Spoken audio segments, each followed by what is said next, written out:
young geek-type person, I was eagerly anticipating more Tales books, since the good stories in the previous 2 books were tremendous, and I was potentially willing to sit through a lot of nonsense to get to the good stuff. Tales of the Bounty Hunters, more of the same, mixed bag quality-wise, but when it's good, it's really good. Good news, bad news, though. Instead of dozens of stories, this book only has 5. But there are 6 bounty hunters featured in the Empire Strikes Back's iconic lineup, you exclaim. True! But someone had the bright idea to pair Forlom and Zuckuss together as a team, probably because of a legendary Kenner marketing error. And I do love when story choices are made because of marketing errors. It's fun. So, I don't like to spoil stories here on Mike's Book Report, like give like a full retelling of the entire story. But I'm going to spoil this one on the full-length version of this, which I'm posting to my Patreon. So if you want to hear, the unvarnished truth about what I think of this story, you can find it there. The short version is, skip it. I did not like this story. And we're moving on. I talked about this a little bit in earlier anthology videos. This story commits a common error in Star Wars fiction in that it shrinks the universe to create needless connections. Not everyone in Star Wars has to know everyone else. We've seen it before in previous Tales anthologies, and I'm sure it happens in other stories in both Legends and Disney canon. It pops up a lot, and these stories are never better for it. This time, Dengar is the horrifically mangled, cybernetically improved tough guy that he is because Han Solo made him crash in a swoop bike race back in the day, and the Empire figured they'd use what was left to turn him into an Imperial assassin. Which, okay, fine, but did it have to be Han Solo? Well, yes, because whenever he executes a contract, he kind of squints at them until they look like Han, so he can whip himself into a rage, one of the few emotions the Empire left him with, and he takes it out on his victim, more or less. It's not the worst thing I've ever read, but as our story begins, Dengar is taking out a Compnor general on a backwater planet the Empire is in the process of destabilizing. Extra points to author Dave Wolverton for doing the research in the Imperial source book. Here's my copy. On his way off-world, he rescues Manaru, a dancer who is scheduled to be processed the next day. He shares with her his plan. If he takes out enough Imperials, he can gain the trust of the rebellion, and through them, he can find Han Solo. Not the worst plan, but as Manaru points out, not without significant risk from the Empire. It takes a while, but eventually the rebels bite, and he gets sent to help out at Hoth, just as the Empire attacks. You'd think Dengar would have just answered a call for bounty hunters to chase Han Solo, but this story would have you believe that Darth Vader got the idea to use bounty hunters after capturing Dengar over Hoth. Plot twist or needless complication? You make the call.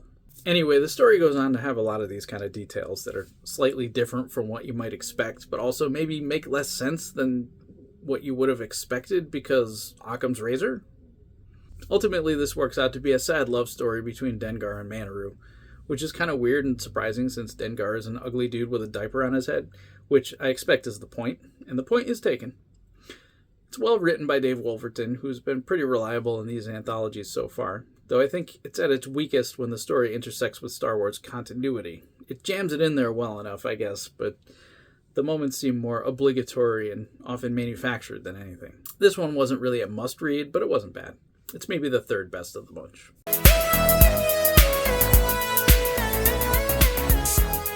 If you're enjoying this video, why not buy my book?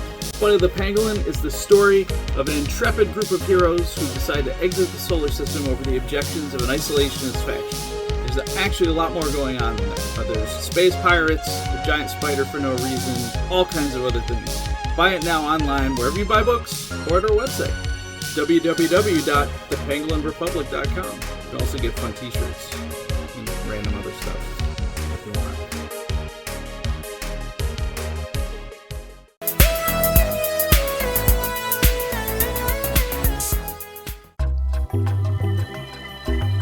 Is a great character design, but I always felt like he and other Trandoshans in canon are kind of not very cool. Like, they hate Wookiees for whatever reason, and they hunt. Okay. It wasn't until the Bad Batch that I met a Trandoshan that didn't seem like a carbon copy of Bosk. Rhodians don't have this problem. Maybe this story is to blame. Bosk isn't even really the main character of his own story. We're quickly introduced to Tinian Iat, a bounty hunter in training, and her mentor, the Wookiee Chenlambek, who arrive late to the meeting on Darth Vader's Star Destroyer on purpose because they're there to scam Bosk. And Bosk's not stupid, but he's not all that smart either.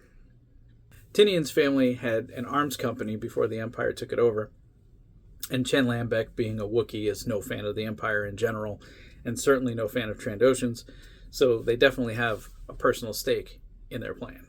Bosk's ship has a lot of automation, but Chenlambek has a countermeasure device, a little removable cube on his bandolier called Flirt, that helps him get past Bosk's security in a variety of ways. While maybe a bit of a cheat, I thought it was a very Star Warsy touch that expanded the universe in a way I found believable in a Star Wars story. Probably because it was very similar to Blue Max from the Han Solo books, I realized about halfway through the story. One bit of detail that was empirically wrong the multiple times it was mentioned was that Bosk's jumpsuit is orange. It is very obviously yellow. Hope someone got fired for that blunder. Another curious detail. Tinian and Chenlambek leave their ship aboard the Executor to jump in with Bosk on his ship, the Houndstooth. There's a comment on how the Empire will charge them parking fees. How does this work logistically when you're ready to pick up your ship? Do you just call the Empire? That is smart. Hi, I left my ship, which is probably also my home containing all my worldly goods, on Darth Vader's flagship, the Executor? Oh, I'm sorry, Executor. I just thought... Never mind. Docking Bay 8. Can you just tell me exactly where in the galaxy it is currently, so I can rendezvous with it and pick up my ship? It's on top secret maneuvers. Whereabouts? It's top secret. Can you tell me when it's scheduled to not be somewhere top secret? I see. So, I guess I'll just wait here then. My credit card information? For the parking fees. Oh, yeah. Just to verify? Sure. Hang on. It is 5-5. The story was just okay. I didn't hate it, but I did think it was kind of lame that Bosk was second banana in a short story that was supposed to be about him. But if you like Wookiees, this one might just be for you. So Zuckuss and 4-LOM are forever intertwined due to an infamous Kenner branding mistake that labeled the 4-LOM action figure as Zuckuss on the card. In putting them together here, this story makes their connection canon, at least at the time. Who knows how much of this has been overwritten at this point. Probably people who read the newer books, I guess. Not me, though. Zuckuss is a Gand Findsman with some unfortunate workplace injuries and no insurance. 4-LOM is his partner, a droid impressed with Zuckuss' skill of intuition and looking to learn as much as he can in order to enhance his programming. 4-LOM found his way to bounty hunting through thievery, and found his way to thievery through the logical fact that people are stupid. The third character we meet is Rebel Control Officer Torin Farr, the only female character besides Princess Leia to have dialogue in The Empire Strikes Back. Stand by, eye on control. Fight! Fun fact. Which is, today a startling statistic. But 40 plus years ago was not a big deal for a film like that. Anyway, I was worried that Torin was going to take over the story from the Compound Eye Bunch, but that never quite happened. Torin escaped on the last transport off, which was quickly disabled by the Empire, with a quick assist from the just-arrived 4-LOM and Zuckuss. The Rebel transport is adrift in space, the survivors slowly freezing to death. Of course, 4-LOM and Zuckuss' fate intertwines with Torin Farr and the Rebels, but in surprising ways. Even though there's some surface parallels with Bosk's story, with the Rebels taking up valuable page space in the bounty hunter's stories, I felt like this one was just executed better. I'm not always a themes guy, but it's hard to mistake the vulnerability weaving its way through this story. I really enjoyed this one. It's top notch. If this was the only thing that Daniel Keyes Moran ever wrote, it would be enough. I've heard he's proud of this story, and he absolutely should be. Thankfully, he's got lots of books out there, full-length novels. They're also very good. We're covering them on the channel. If you're a fan of the story of Kardusai Malik from Tales of the Mos Eisley Cantina, you're in luck. He's back, and so is his music. This one hops around time-wise, so I'm not going to summarize it. Plus, it's best to go into this one cold. Han Solo has cast a wide shadow over all the stories in this book, and he's actually a main character here. I get why some people have criticized this decision, but after a book full of people chasing the guy, it's nice to actually get a minute or two with him out there being chased. Another issue I saw people having a hard time with is Fett's morality. He's an authoritarian, no big surprise there, but beyond that, I've heard some people classify him as an incel, which, well, technically accurate, is kind of a loaded term. While the story doesn't delve into any kind of religious beliefs or anything, he definitely has a conservative moral view that I think a lot of people generally don't buy into, so they don't buy it from the character, especially when the special edition comes out the next year and shows a much flirtier side of Boba Fett. I don't know. I totally buy that Boba Fett never had time for the ladies because he was always focused on the work. It's consistent with the story presented here, and you don't get to be the best bounty hunter in the galaxy by getting distracted. I'm okay with Boba Fett as an incel, but I don't think it means incel in the way that we talk about incels with their fedoras in their mom's basement with Cheeto dust and the whole thing. It's a different idea. One disappointing thing about the series is this is kind of where it ends. I'd hope for a book with, for instance, stories about some of the Imperial officers we met in the original films, or the rebel characters who only get a line or two of dialogue.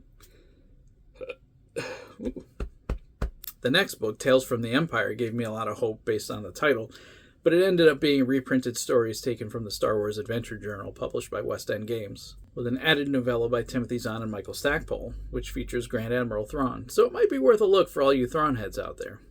And if you like the carrier of Tinian Iat from Bosk's story, she's got a story of her own in there too, so you might want to check it out for that.